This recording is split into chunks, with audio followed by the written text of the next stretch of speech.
News સાથે હું છું માનસી સોની।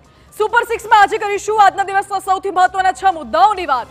એક તરફ ગુજરાત ગરમીથી છે ત્રાહિમામ, તો બીજી તરફ કેરળમાં સિઝનના પહેલા વરસાદથી જ મચી ગયું છે કોહરામ।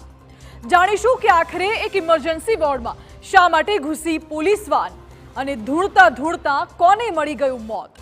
આ મુદ્દાઓ રહેશે આજના સૌથી પહેલા મુદ્દામાં વાત કરીશું કાળઝાળ ગરમીની। હજુ આવનારા 4 દિવસ નહીં મળે ગરમીથી કોઈ રાહત।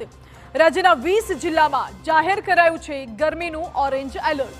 તો ત્રાહિમામ પોખર આવતી ગરમીમાં ગુજરાતમાં 15 લોકોએ ગુમાવ્યા છે જીવ।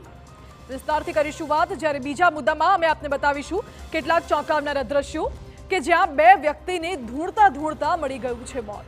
2 ભુવાજી ધૂળવા બેઠા અને ધૂળતા ધૂળતા હાર્ટ એટેકનો શિકાર બન્યા અને કોઈ કંઈ સમજે તે પહેલા જ ઢળી પડ્યા।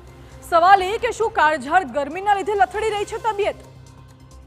ત્રીજા મુદ્દામાં અમે આપને બતાવીશું કેરળના દ્રશ્યો કે જ્યાં સિઝનનો પહેલો જ વરસાદ મુસીબતનો વરસાદ બનીને ખાબક્યો છે। ભારે વરસાદની આગાહી વચ્ચે કેરળના અનેક વિસ્તાર હાલ પાણી છે અને અત્યાર સુધીમાં 4 લોકો મોતને ભેટી ચૂક્યા છે। ચોથા મુદ્દામાં વાત કરીશું કિર્ગિસ્તાનમાં ફસાયેલા એક ગુજરાતીઓની કે જે મદદની લગાવી રહ્યા છે ગુહાર, પરંતુ શું સાંભળશે સરકાર।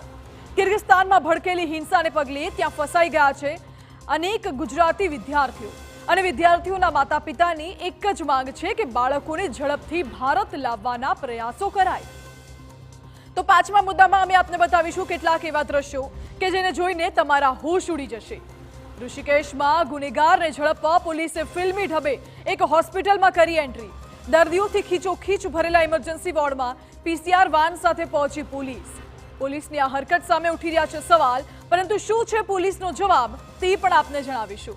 અને અંતમાં નિહાળીશું અમેરિકાના આયોવા રાજ્યમાંથી સામે આવેલા અત્યંત ભયાનક દ્રશ્યો। અહીં માત્ર 5 કલાકની અંદર 21 વાવાઝોડા ત્રાટક્યા અને ત્યારબાદ તબાહીનું એવું તાંડવ જોવા મળ્યું કે દ્રશ્યો જોઈને જ રૂવાડા ઊભા થઈ જાય। અચ્છા।